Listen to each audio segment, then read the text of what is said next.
പറയുന്നത് ഞാൻ കേൾക്കാനിടയായി. കോൺഗ്രസ് പ്രസ്ഥാനം ഒരു വ്യക്തിയുടെ പ്രശ്നത്തെ പൊക്കിപ്പിടിച്ചു വരുന്നു. ആ വ്യക്തിയുടെ പ്രശ്നം അത് ഇന്ത്യയുടെ പ്രശ്നമാക്കി വളർത്താൻ അവർ ശ്രമിക്കുകയാണ് എന്ന് ഇന്നലെ ചില BJP നേതാക്കന്മാർ പറയുന്നത് ഞാൻ കേൾക്കാനിടയായി. It seems to me to be exactly the opposite. The entire government and the BJP are trying to turn our democracy upside down just to protect one man. His name is Gautam Adani. പക്ഷേ എനിക്ക് അനുഭവപ്പെട്ടത് മറ്റൊരു രീതിയിലാണ്. ഒരു വ്യക്തിയെ വേട്ടയാടാൻ വേണ്ടി ഒരു വ്യക്തിയുടെ പ്രശ്നങ്ങൾ ഇന്ത്യ മുഴുവൻ ഒരു വിഷയമാക്കാൻ കോൺഗ്രസ് ശ്രമിക്കുന്നതായിട്ടല്ല എനിക്ക് അനുഭവപ്പെട്ടത് ഒരു വ്യക്തിയുടെ സംരക്ഷണത്തിന് വേണ്ടി ഇന്ത്യയുടെ പ്രധാനമന്ത്രി, ഒരു വ്യക്തിയുടെ സംരക്ഷണത്തിന് വേണ്ടി ഇന്ത്യയുടെ ഭരണകൂടം, ഒരു വ്യക്തിയുടെ സംരക്ഷണത്തിന് വേണ്ടി ഇന്ത്യയുടെ ഭരണഘടനാ സ്ഥാപനങ്ങൾ അവരെല്ലാവരും അണിനിരക്കുന്നത് ഒരു വ്യക്തിയുടെ സംരക്ഷണത്തിന് വേണ്ടിയാണ്. ആ വ്യക്തി മറ്റാരുമല്ല, അത് ഗൗതം അദാനിയാണ് എന്ന് എനിക്ക് ബോധ്യപ്പെട്ടിരിക്കുന്നു. Our country is at a crossroads. What has happened to my brother is just a symptom.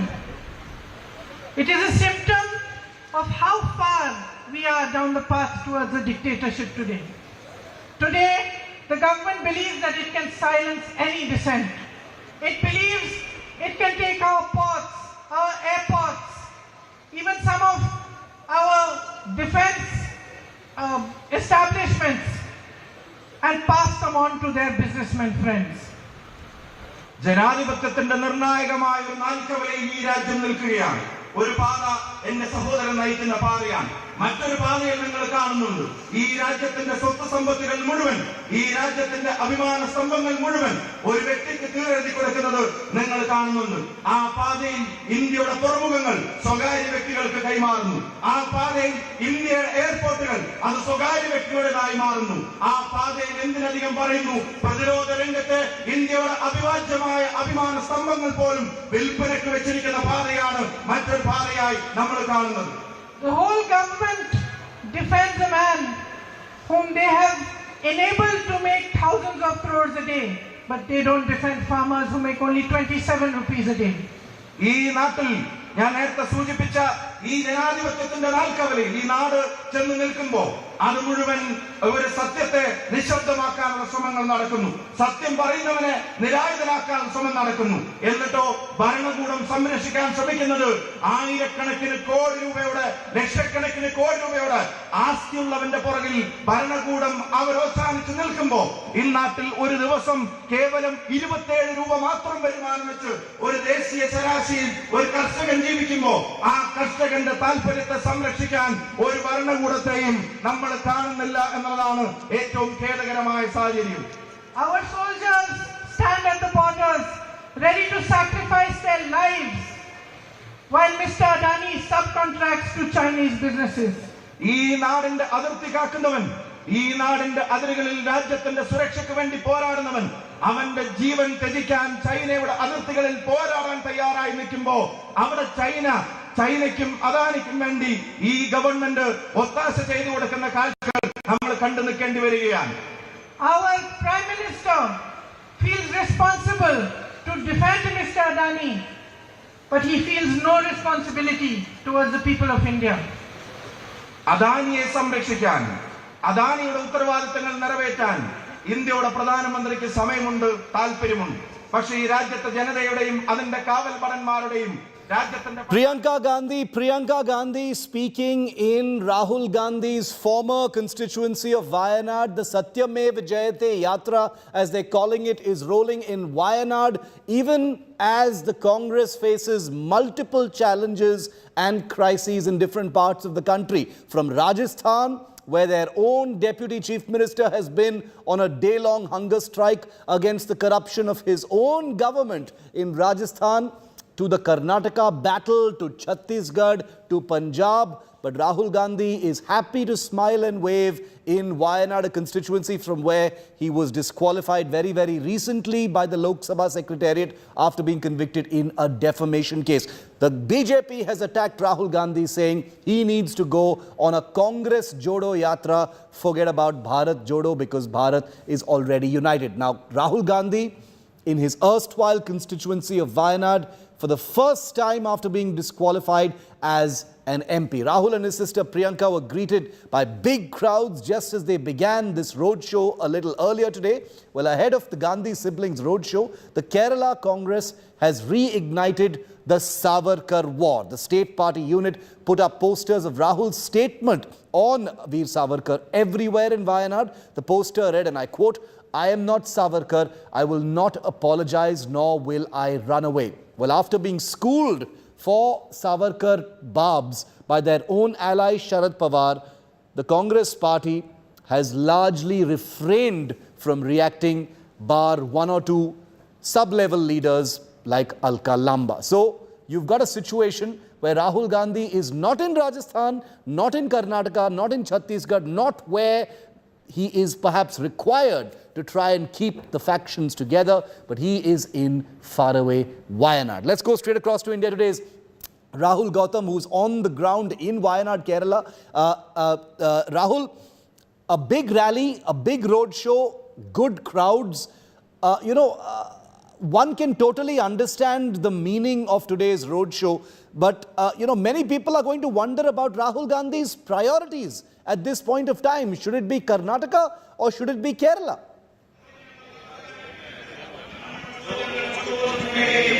Would Congress party ensure that when Rahul Gandhi arrives here, he gets a very rousing welcome, a very grand welcome, because this is the first time when, he's visiting his former constituency, Wayanad, for the first time ever since his disqualification. But you rightly pointed out that, there are scores of problems that are already staring the Congress party. For example, as infighting is intensifying in Rajasthan, then you have Karnataka, where you have not decided on as many as 58 seats are still pending.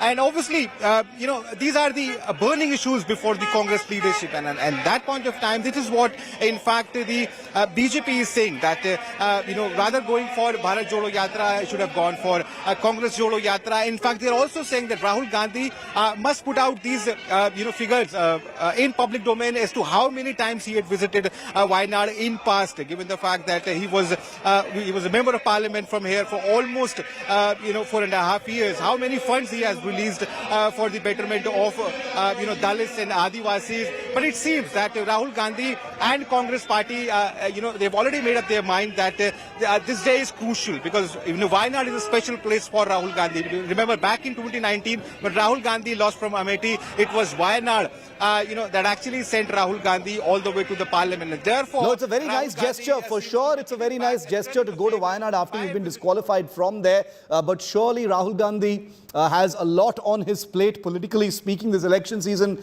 not least in Karnataka. So even as all these crises are brewing, Sachin Pilot appears to have one step out of the Congress party, but Rahul Gandhi appears to think that Wayanad is his priority at this point of time. Shehzad Poonawala of the BJP spoke to us a short while ago on what he says are the Congress's priorities when they should be doing a Congress Jodo Yatra, given all the quakes around their hero number one. Take a look.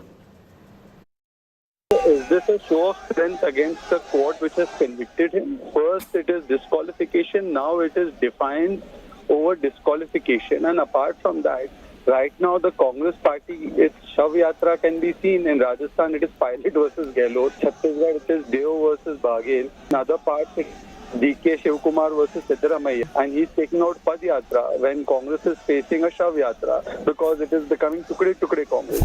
Anyways, it is his priority whether the party disintegrates and splinters, that is his business. But this kind of Yatra, I mean, he's entitled to go and visit any constituency or any part of the country. But having said that, one only wonders that first they wear black clothes against the court, then they take 3 chief ministers to appeal against the court order. Then one Congress leader says, Jeep card denge with a very Talibani mindset. And now they are taking out a show of strength as if they are supporting the anti-OBC statement made by Rahul. It is their prerogative. They can do it. They're welcome to. It's only a political gimmick. He's playing drama. Since last 4 years, he's not doing anything for coming to Wayanad or not doing anything for the Wayanad people. Now he's playing drama. What he has done for Wayanad in the last 4 years? How many times he visited Wayanad? How much money he spent for Wayanad people in the last 4 years? What are the projects by Rahul Gandhi for Wayanad people? You just tell me what he done for Wayanad people. So it's a question of election season, it's a question of energy, it's a question of priorities. On this very day, as Rahul Gandhi flexes muscle in Wayanad, in Kerala at this point of time, there are real problems that Rahul Gandhi appears to be distancing himself from. Not least, Sachin Pilot with 1 foot out the door, rebelling against his very own party in Rajasthan, or the factionalism between DK Shivakumar and Siddaramaiah in poll-bound Karnataka just 1 month before the elections, or the very visible factionalism and split between the leaders of the Congress in Chhattisgarh. But Rahul Gandhi appears to be preferring being physically present in Wayanad at this point of time. Well, the latest and most pressing crisis for the Congress party is what's happening in Rajasthan.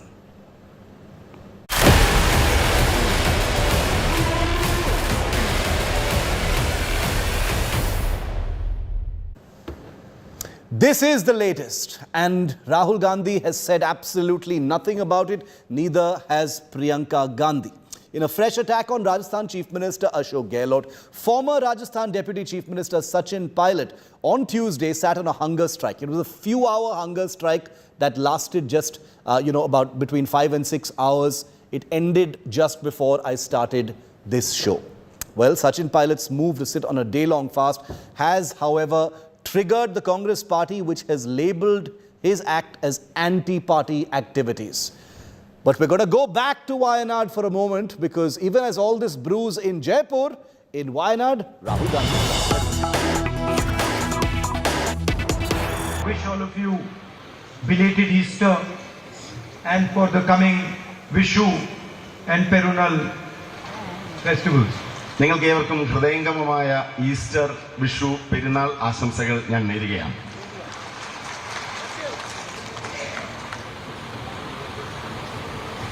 Four years ago, I came here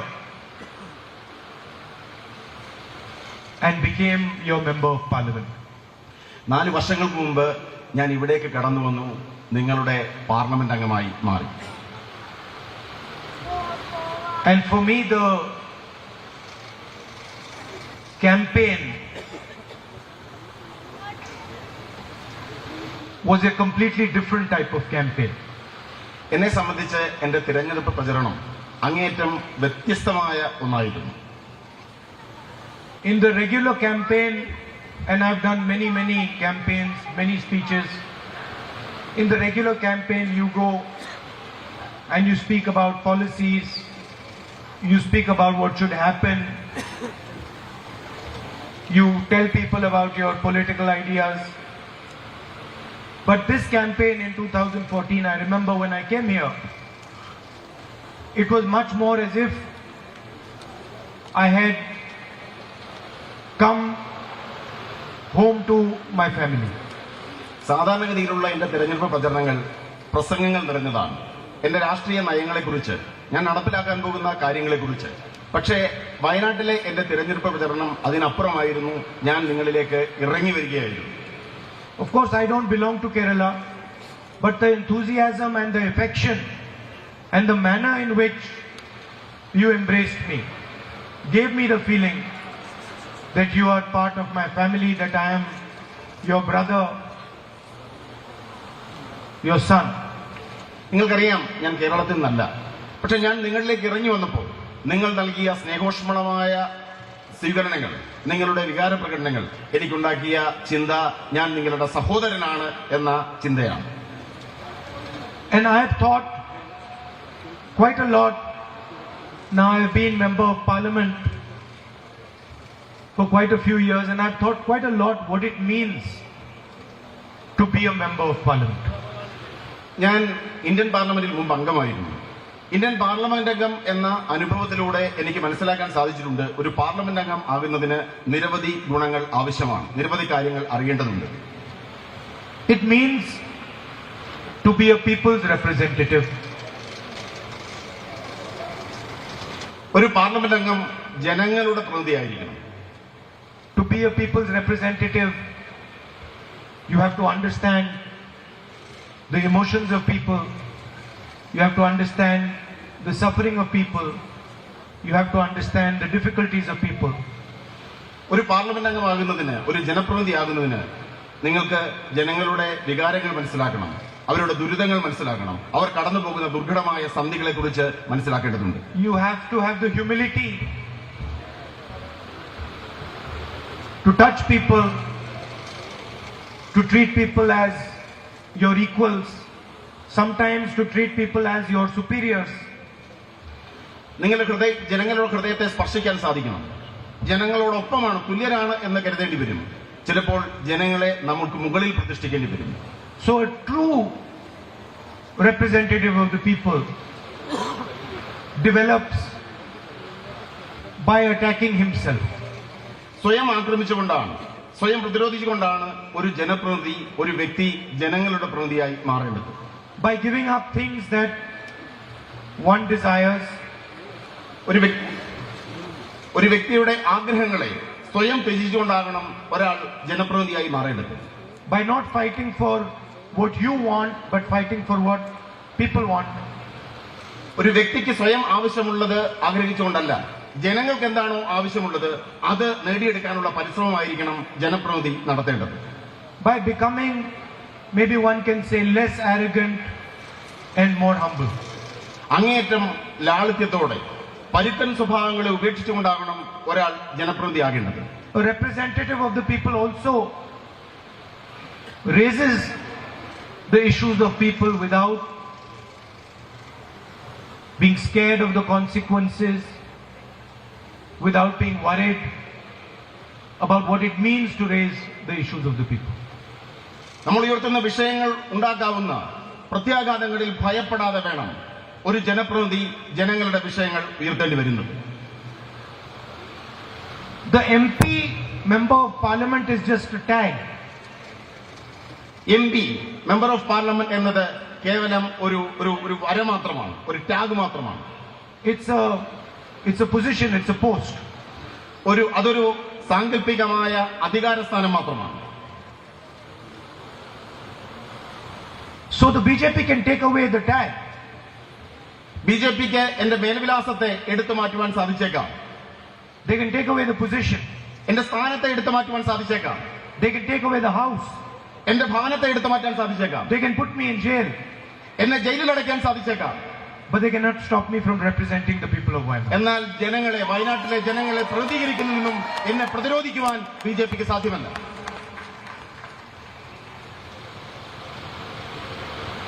What does it mean to represent the people of Wayanad? എന്താണ് വയനാട്ടിലെ ജനങ്ങളെ പ്രതികരിക്കുന്നു എന്നതുകൊണ്ട് ഞാൻ ഉദ്ദേശിക്കുന്നത്? It means to fight for the things that are important to you. ഇവിടുത്തെ ജനങ്ങളോട് ഞാൻ മുന്നോട്ട് വെച്ച കാര്യങ്ങൾക്ക് വേണ്ടിയുള്ള പോരാട്ടമാണ് വയനാട്ടിലെ എന്റെ ജനപ്രാതിനിധ്യം. There are practical things like the night road, the buffer zone, the medical college. നിരവധി കാര്യങ്ങൾ, മെഡിക്കൽ കോളേജ്, ബഫർ സോൺ, രാത്രിപാത, ഇതെല്ലാം തന്നെ ഞാൻ മുന്നോട്ട് വെച്ച കാര്യങ്ങളാണ്. These are obvious things. You can ask any child in Wayanad, you can ask any person in Wayanad, they will tell you the three most important things. വയനാട്ടിലെ ഏത് സാധാരണക്കാരനോട് ചോദിച്ചാലും ഇവിടെ ഏറ്റവും പ്രാധാന്യമർഹിക്കുന്ന കാര്യങ്ങളായി മുന്നോട്ട് വെച്ചത് ഈ 3 പ്രധാനപ്പെട്ട കാര്യങ്ങളാണ്. But then there is also another thing that is important to the people of Wayanad. മറ്റൊരു പ്രധാനപ്പെട്ട കാര്യവും വയനാട്ടിലെ ജനങ്ങൾക്ക് അങ്ങേയറ്റം പ്രാധാന്യമർഹിക്കുന്നതാണ്. And that is the type of country and the type of state they live in. അത് നമ്മൾ ജീവിക്കാൻ ആഗ്രഹിക്കുന്ന രാഷ്ട്രവും നമ്മൾ ജീവിക്കാൻ ആഗ്രഹിക്കുന്ന സംസ്ഥാനവും സൃഷ്ടിക്കുക എന്നതാണ്. The people of Wayanad and the people of India want to live in a country which is free. സ്വതന്ത്രമായ ഒരു രാഷ്ട്രത്തിൽ ജീവിക്കാനാണ് ഇന്ത്യയിലെ ജനങ്ങളും വയനാട്ടിലെ ജനങ്ങളും ആഗ്രഹിക്കുന്നത്. They want to live in a country where their child is allowed to learn and understand anything he chooses. തങ്ങളുടെ കുഞ്ഞുങ്ങൾ തിരഞ്ഞെടുക്കാൻ ആഗ്രഹിക്കുന്ന ഓരോ കാര്യവും തിരഞ്ഞെടുക്കാൻ കഴിയുന്ന സ്വതന്ത്രമായ ഒരു രാഷ്ട്രത്തിൽ ജീവിക്കാനാണ് ഈ നാട്ടിലെ ഓരോ പൗരനും ആഗ്രഹിക്കുന്നത്. A farmer who is not wealthy, wants to live in a country where he can imagine his son being a successful engineer or a successful businessman. ദരിദ്രനായ ഒരു വ്യക്തി സ്വന്തം മകനെ എഞ്ചിനീയറായോ ഒരു മികച്ച ബിസിനസ്സുകാരനായോ വളർത്തുവാൻ അത്തരത്തിൽ കൊണ്ടുവരാൻ ആഗ്രഹിക്കുമെങ്കിൽ അത് നടത്തുവാൻ പറ്റുന്ന ഒരു രാഷ്ട്രമാണ് നമ്മൾ ഓരോരുത്തരും ആഗ്രഹിക്കുന്നത്. And no one in this country wants to live in a country where 4 or 5 people own the entire country. ഈ മഹാരാജ്യത്തെ കേവലം 4 or 5 ആളുകൾ ഉടമസ്ഥത പേരുന്ന ഒരു രാഷ്ട്രത്തിൽ ജീവിക്കുവാൻ നമ്മൾ ആരും ആഗ്രഹിക്കുന്നില്ല. And that is what it means to be a representative of the people of Wayanad and a representative of the people of India. ഈ കാര്യങ്ങൾ ജനങ്ങളിൽ എത്തിക്കുക എന്നതാണ് വയനാടിന്റെ ജനപ്രതിനിധി അല്ലെങ്കിൽ ഈ രാഷ്ട്രത്തിലെ ഒരു ജനപ്രതിനിധി എന്നതുകൊണ്ട് ഞാൻ ഉദ്ദേശിക്കുന്നത്. I have been fighting now the BJP for quite some years. ഞാൻ നിരവധി വർഷക്കാലമായി ബിജെപിക്കെതിരെയുള്ള ആശയപരമായ പോരാട്ടവുമായി മുന്നോട്ട് പോവുകയാണ്. And it surprises me that in so many years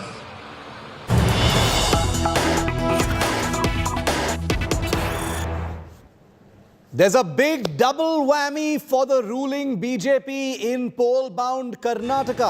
After KS Ishwarappa, former Deputy Chief Minister, another BJP veteran and former Chief Minister Jagdish Shettar says he's been asked by the High Command not to contest the upcoming election and to make way for others. Looks like the BJP is effecting a big generational shift in ticket distribution for the upcoming election. Jagdish Shettar, who has served as Chief Minister of Karnataka, has just said, I also got a call from the High Command that I should make way for others. I told them I'm working for 30 years for the BJP and built the party. I've worked as Chief Minister too. I asked them, I'm elected 6 times as MLA. What is the reason for me to not contest? Does the survey say I am not winning? Jagdish Shettar clearly sounds very, very unhappy and angry with the High Command's instructions to him to step aside and to make way for someone else in the upcoming election. I want to go across to Sagai Raj, breaking the story first and exclusive here on India Today. Sagai, you know, we broke the story on Ishwarappa a little earlier, but this one is much, much bigger. Jagdish Shettar has been instructed not to stand in the upcoming election, but he is absolutely furious about it.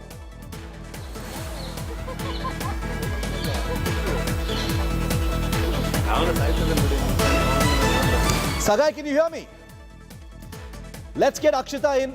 Let's get Akshita in from the newsroom immediately on this big story. Jagdish Shettar has been Chief Minister of Karnataka. Let's listen into it.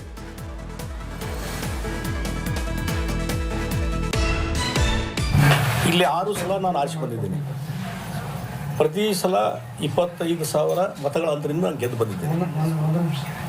ಇವತ್ತು ನಾನು ನಿಲ್ಲಬಾರ್ದು ಅನ್ನೋದಕ್ಕೆ ಕಾರಣ ಏನು ಅನ್ನುವಂಥ ಪ್ರಶ್ನೆಯನ್ನು ನಾನು ಮಾಡಿದ್ದೆ.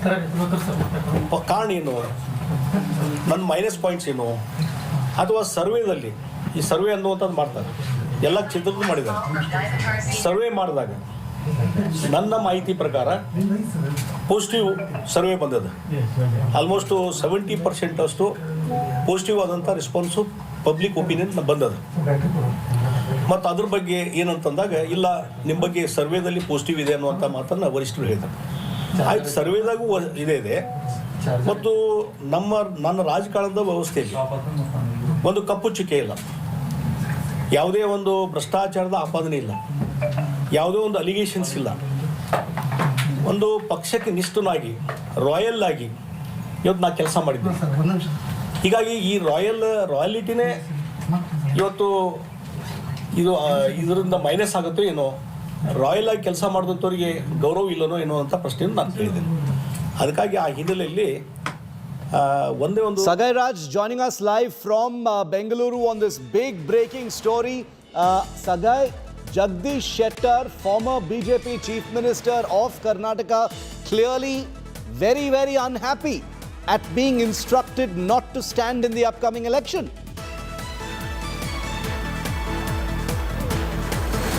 Absolutely. While addressing the press conference, he has categorically said that if High Command had decided not to issue a ticket to him, they should have called him and conveyed to him 2-3 months back that they are not giving a ticket and probably they are looking for some youngsters. And just 2 days much before his nomination has been filed, they should not try to call me up and tell me that he should give way to the youngsters, which is quite humiliating. And he has also asked the High Command that there is any kind of black spot on him or there is any kind of anti-incumbencies in his constituency. So he has also raised the question stating that he has been working in the constituency, he's been campaigning from last few months, and if you should have if you have not considered to give a ticket, they should have informed a senior leader like him 2-3 months back, not at the nth moment when 2 days left for his nomination to be filed. And he has also asked High Command to reconsider, stating that this time he will contest and next time probably he will make way for others. And he has also said that if they don't reconsider, you please wait and watch, he will take a decision. So he has categorically said that he will try to revolt if High Command doesn't reconsider. And remember, he has said that he got a call from High Command, not like Ishwarappa who said that he has written a letter. He also got a call from Ishwarappa, and it's a different case from Ishwarappa to Jagdish Shettar. So you mean to say that they are getting a call? It's not the Ishwarappa who had sent a letter. So indirectly he is saying that there is a pressure from High Command asking them to make way for the seniors. And remember, Shiv, this is not something which is new. It has been reported even in the past that many senior leaders might be left out from the list of candidates, and now everything coming out in the public forum. Very, very interesting and very, very damaging as well, because Jagdish Shettar is not a small leader. Ishwarappa was, not the chief minister, but he has gone willingly. He's written a letter. There doesn't appear to be any public bad blood, but Jagdish Shettar threatening to go on a revolt or a rebellion, which is something that can damage the party. Jagdish Shettar, if I'm not mistaken, belongs to the Lingayat community as well. So all of these could have implications going forward. The BJP's effort to effect a generational change, bring in some fresh faces, some new blood, younger blood, into its ticket distribution process, appearing to have, most certainly rubbed Jagdish Shettar at the very least the wrong way. He has lashed out pretty angrily, which is uncharacteristic for someone who was chief minister for a little less than a year between 2012 and 2013. Says nothing doing. I've been a 6-time MLA. He's the current MLA from the Hubli-Dharwad constituency. He says, I will make trouble for you if I do not contest. Take a look. ಇವತ್ತು ಪಾಪ್ಯುಲಾರಿಟಿಯಲ್ಲಿ ಸರ್ವೆಯಲ್ಲಿ ನಮ್ಮ ಮುಂದೆ ಏನು ಅಂತ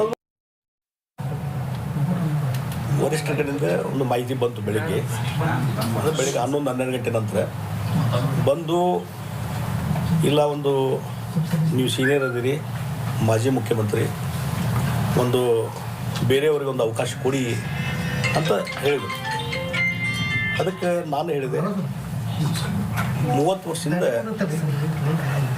ಇಡೀ ರಾಜ್ಯದಲ್ಲಿ ಮತ್ತು ಅದರಲ್ಲಿ ಪರ್ಟಿಕ್ಯುಲರ್ಲಿ ಉತ್ತರ ಕರ್ನಾಟಕದಲ್ಲಿ ಭಾರತೀಯ ಜನತಾ ಪಾರ್ಟಿನ ಕಟ್ಟಿ ಬೆಳೆಸುವಂಥ ಕೆಲಸ ನಾನು ಮಾಡಿದ್ದೀನಿ. ಸೀನಿಯರ್ ಲೀಡರು, ಮಂತ್ರಿಯಾಗಿ, ಸ್ಪೀಕರ್ ಆಗಿ, ರಾಜ್ಯಾಧ್ಯಕ್ಷನಾಗಿ, ಲೀಡರ್ ಆಫ್ ಅಪೋಸಿಷನ್ ಆಗಿ, ಮುಖ್ಯಮಂತ್ರಿಯಾಗಿ ಕೆಲಸ ಮಾಡಿದಂಥ ವ್ಯಕ್ತಿ ನಾನು. ಮತ್ತು ಹಲವಾರು ವರ್ಷ ಬರೀ ಹುಬ್ಳಿ-ಧಾರವಾಡ ಸೆಂಟ್ರಲ್ ಅಷ್ಟೇ ಅಲ್ಲ, ಉತ್ತರ ಕರ್ನಾಟಕ ಭಾಗದಲ್ಲಿ ಭಾಳ ದೊಡ್ಡ ಪ್ರಮಾಣದಲ್ಲಿ ಪಕ್ಷವನ್ನು ಬೆಳೆಸಲಿಕ್ಕೆ ಹೆಚ್ಚಿನ ರೀತಿಯಂಥ ಕಾಂಟ್ರಿಬ್ಯೂಷನ್ ನಾನು ಮಾಡಿದ್ದೀನಿ. ಹಿಂದೆ ಯಡಿಯೂರಪ್ಪನವ್ರ ನಾಯಕತ್ವದಲ್ಲಿ ಅನಂತಕುಮಾರ್ ಅವರು, ಈಶ್ವರಪ್ಪ ಮತ್ತು ಎಲ್ಲರ ನಾಯಕತ್ವದಲ್ಲಿ ಎಲ್ಲರೂ ಕೂಡ್ಕೊಂಡು ಇವತ್ತಿಲ್ಲಿ ಪಾರ್ಟಿ ಕಟ್ಟಿ ಬೆಳೆಸುವಂಥ ಕೆಲಸ ನಾವು ಮಾಡಿದ್ವಿ. ಮತ್ತು ನೂರಾರು ಜನರಿಗೆ ಟಿಕೆಟ್ ಕೊಡುವಂಥ ಒಂದು ವ್ಯವಸ್ಥೆಯಲ್ಲಿ. Let's go straight across and get some perspective from our reporters, all looking at Karnataka very, very closely. Akshita is also with me on this. Akshita, for a man who was chief minister between 2012 and 2013, a very trusted, kind of sober, low-profile leader, who's been a party builder for the Karnataka BJP, an old RSS hand as well, for him to publicly display his unhappiness and displeasure is extremely rare. And that's what, Jagdish Shettar has just done. Akshita, I'm coming to you in just a moment. Priyank Kharge of the Congress party is with me on this story. Priyank, welcome. Big outburst there by Jagdish Shettar saying he's going to make trouble if he's not allowed to contest. He sounds very unhappy. I wonder if you've heard what he had to say. How do you react, Priyank? Who gets the B form from BJP, who is the candidate of BJP, is entirely left to BJP. But having said that, you can see the pattern on how BJP treats their senior leaders. I mean, this is not the first instance. Take it in Gujarat, take it in UP, take it anywhere else. People who have built BJP from the scratch, people who have ensured the BJP exists in South India, they've all been just thrown into the dustbin today. Be it Yediyurappa ji, be it Ishwarappa ji, be it Lakshman Saudhi ji, be it Jagdish Shettar ji. I mean, these are all people who built where BJP could not have existed. And today they have been treated with such disrespect without any proper reasoning. That is what is probably hurting them. Like Mr. Shettar said, what is the reason? Am I too old? Am I not competent? Have I lost my logic? Have I lost my sense of reasoning? Have I lost my political teeth? Nothing. You're just, it's like a use and throw politics. Okay, now we are able to control it from the center. We don't need state leaders to build this. Well, the BJP might defend this and say that this is a generational change being affected, and what is wrong with trying to bring in new blood, Priyank? No, like I said,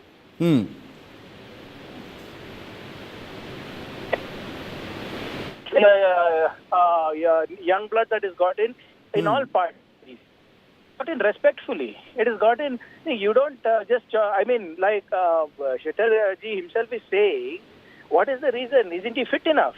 Physically fit, mentally fit. That's all he's asking. He's asking the right questions to his bosses.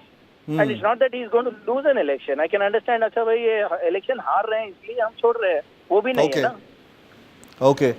Priyank Kharge, thanks very much for speaking to you. I hear what you're saying. Akshita, this could be damaging for the BJP, couldn't it? Because Jagdish Shettar is not a high-profile man, but he most certainly is an important cog in the BJP's wheel in Karnataka. And if someone as sober and, someone who's, doesn't, shuns a lot of publicity, for him to, make an outburst in this manner doesn't augur well for the ruling party in Karnataka.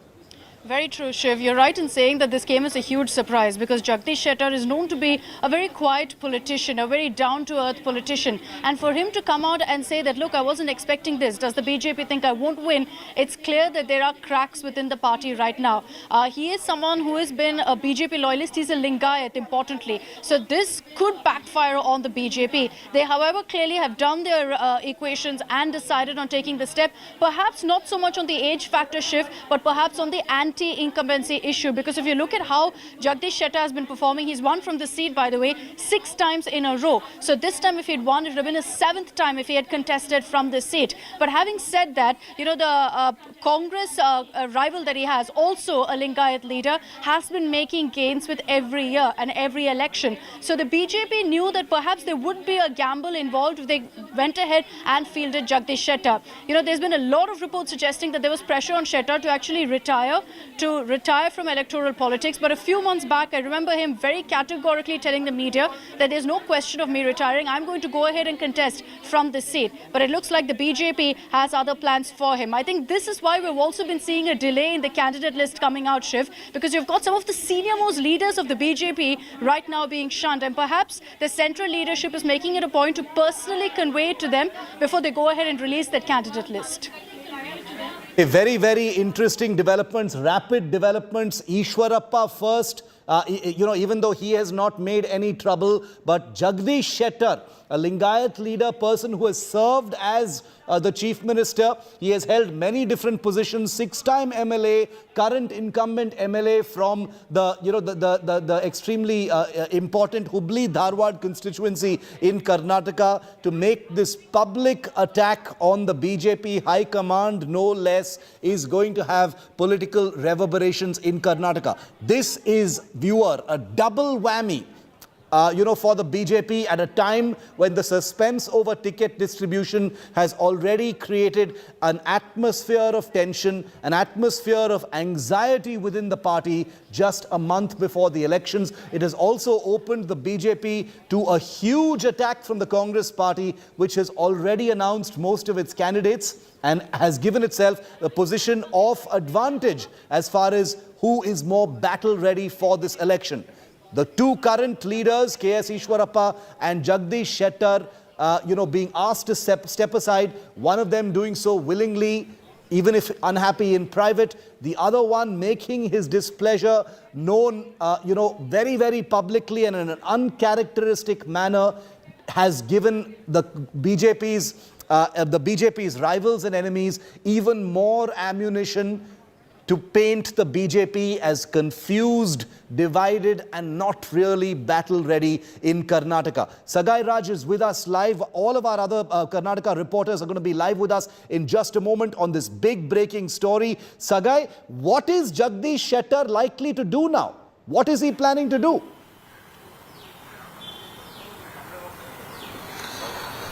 So while addressing the media, he said that he has asked High Command to reconsider because the list is not out, and he has given time to them, saying that he will not back out. He will continue his campaign. He has been campaigning from past 2-3 months, and if they don't do so, he will address a press conference, and that's what he said, that wait and watch. So he is saying the people have to wait and watch in case if he is not getting a ticket, probably he might revolt against the party, but he is hell-bent that he will contest from Hubballi central seat.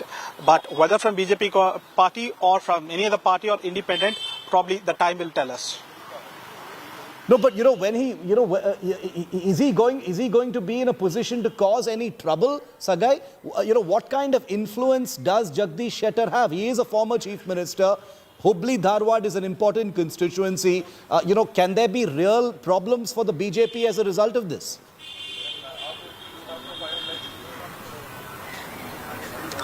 So it will be a problem for BJP because Lingayats vote bank, the highest number of Lingayats are from Hubballi-Dharwad district, and probably it might be a damage to the party if Jagdish Shettar has not been given ticket. And remember that he was also a former chief minister of Karnataka after B.S. Yediyurappa had option of sacrificing his chief minister post to either Sadanand Gowda or Jagdish Shettar. But at that point of time, B.S. Yediyurappa opted for Sadanand Gowda, because if at all, if it was been given to Jagdish Shettar, there might be two power center inside BJP within Lingayat leaders. So Jagdish Shettar as one of the top Lingayat leaders, and the other side B.S. Yediyurappa. And that is the reason that he has chosen a Vakkaliga leader at that point of time, making Sadananda Gowda as a chief minister. And after that, it was Jagdish Shettar who was taken over from Sadananda Gowda, where even the High Command as well as after Sadananda Gowda revolted against B.S. Yediyurappa when he was a chief minister.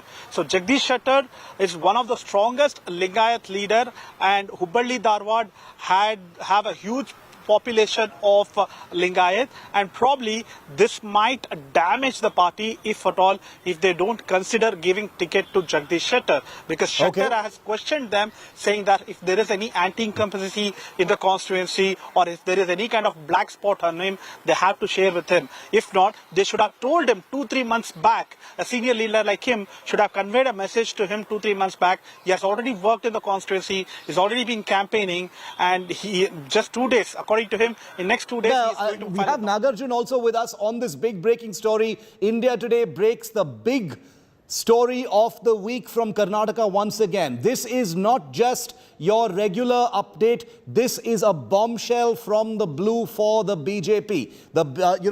As far as the BJP is concerned, a worse sequence of events cannot be imagined. A person like Jagdish Shettar, one they would have expected, to take this instruction quietly, with a degree of dignity and simply ride out into the sunset after a long political career. For him to lose his cool, and in public express his displeasure is something the BJP most certainly would not have accounted for. They perhaps would have, thought that someone like an Ishwarappa, who is much more temperamental, would have had something to say. But as far as Jagdish Shettar is concerned, this is most definitely something that would have caught the BJP off guard. Nagarjun Dwarkanath is with us. Naga, big one. Jagdish Shettar saying that there's, without really saying it, signaling that this is going to be trouble for the BJP. He is not going to take this lying down.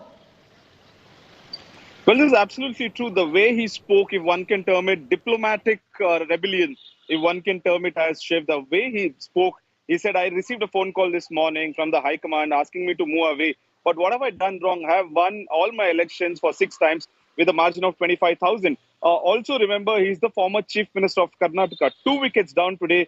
One is the former Chief Minister, one is the former Deputy Chief Minister, who is K.S. Ishwarappa. So BJP is trying to cleanse up the whole system at this point of time, because the High Command definitely knows that all these MLAs and senior leaders that have come with a big baggage. To be very honest, Jagdish Shettar was not a very renowned CM back then, but because he was handed over the platter or the throne by Yediyurappa when he was sent to the prison by the court back then, he was not as popular as Yediyurappa was, so he could not fill in the shoes. So there was a lot of void as well.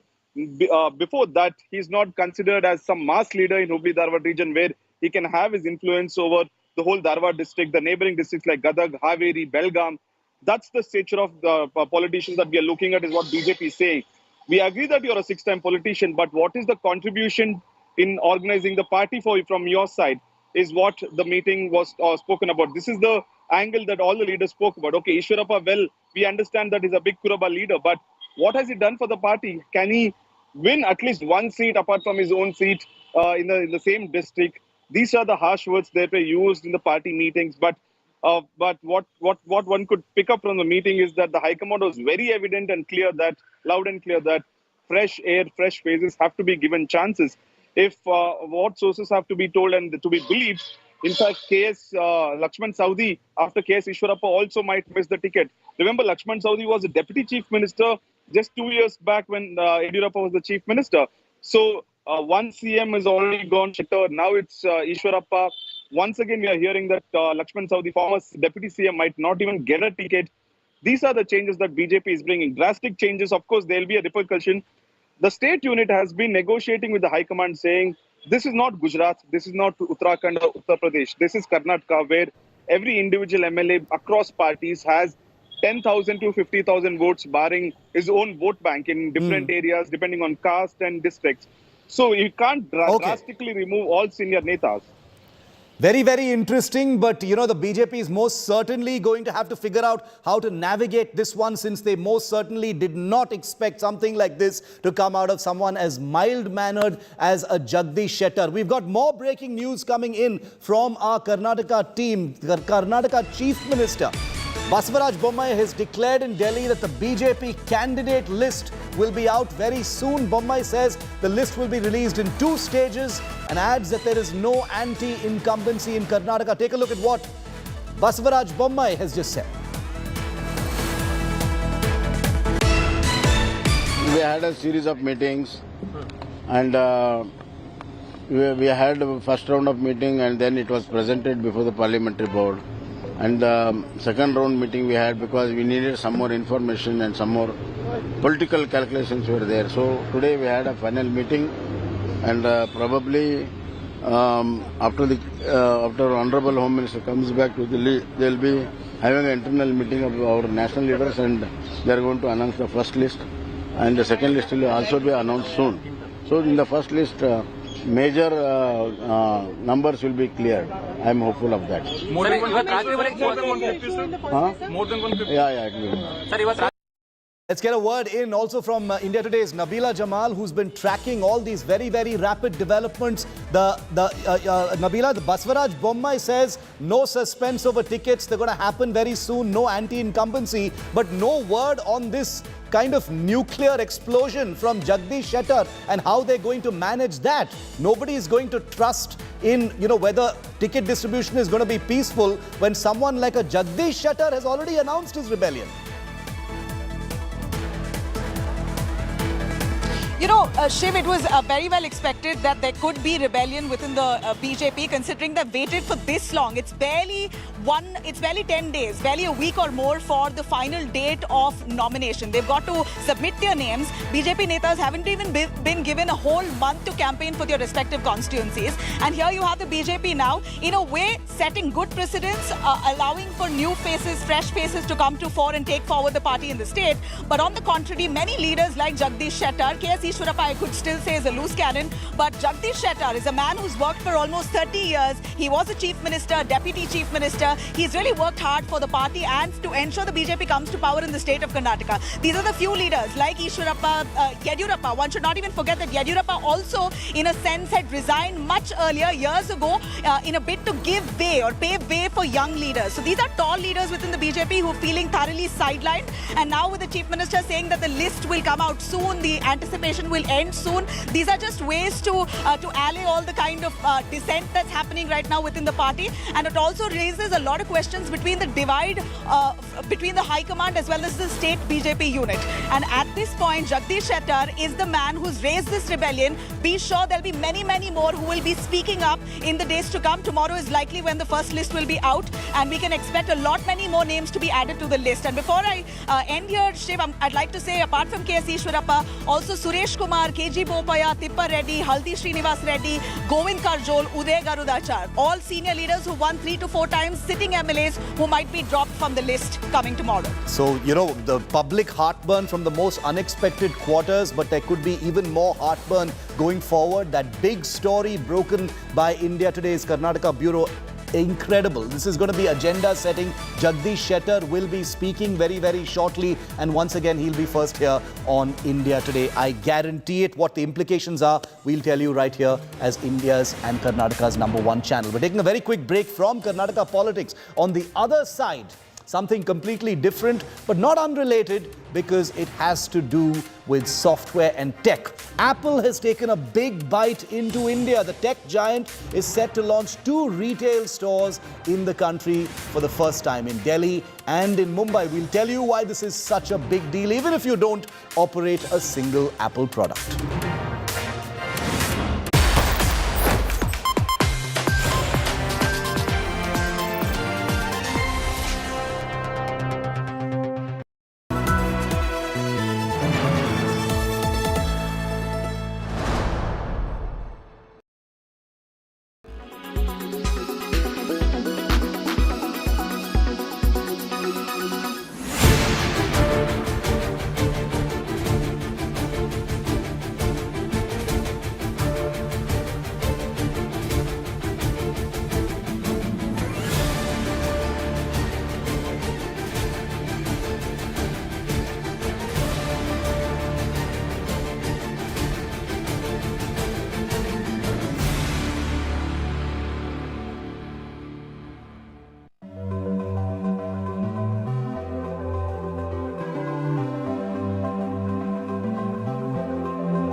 Apple has taken its biggest bite so far into India. The tech giant is set to launch 2 retail stores in the country for the first time, one in Mumbai and one in Delhi. The move signals India's emergence as a high-priority market finally, from being a counterweight to China's supply chain dominance to a hub for growth and a hub for demand. Is India the next China for Apple?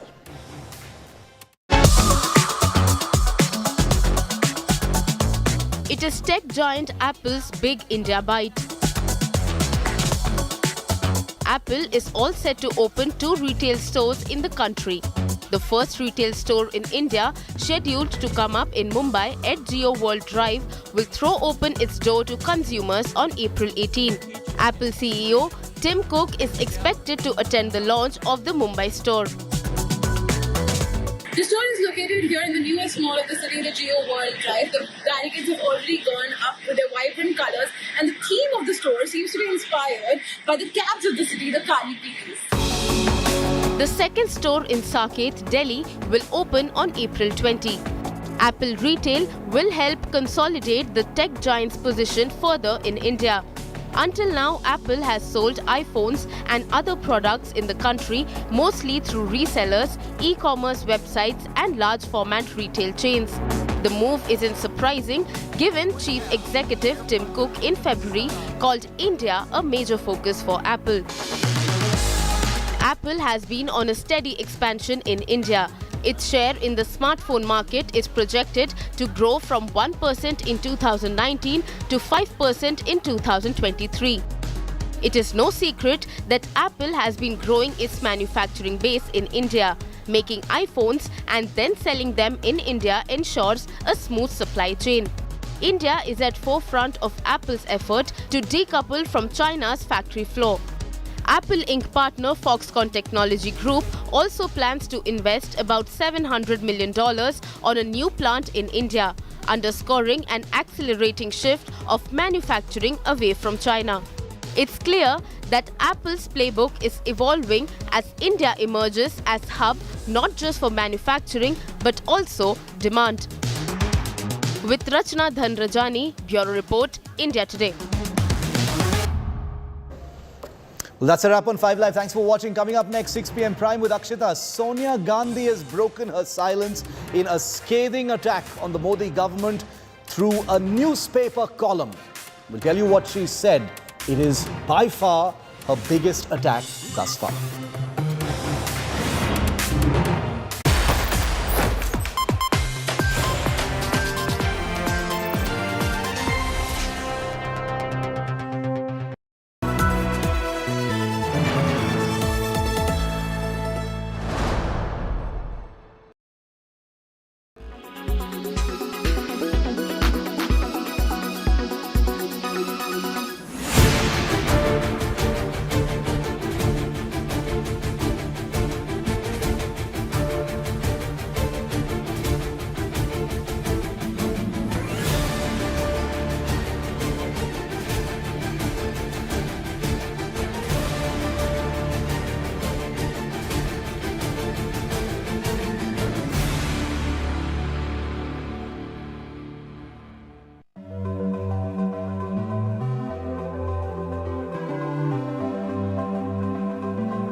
Co-powered by Hyundai Ioniq 5, the all-electric SUV.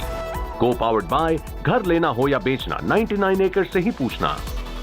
Co-powered by Aditya Birla Capital.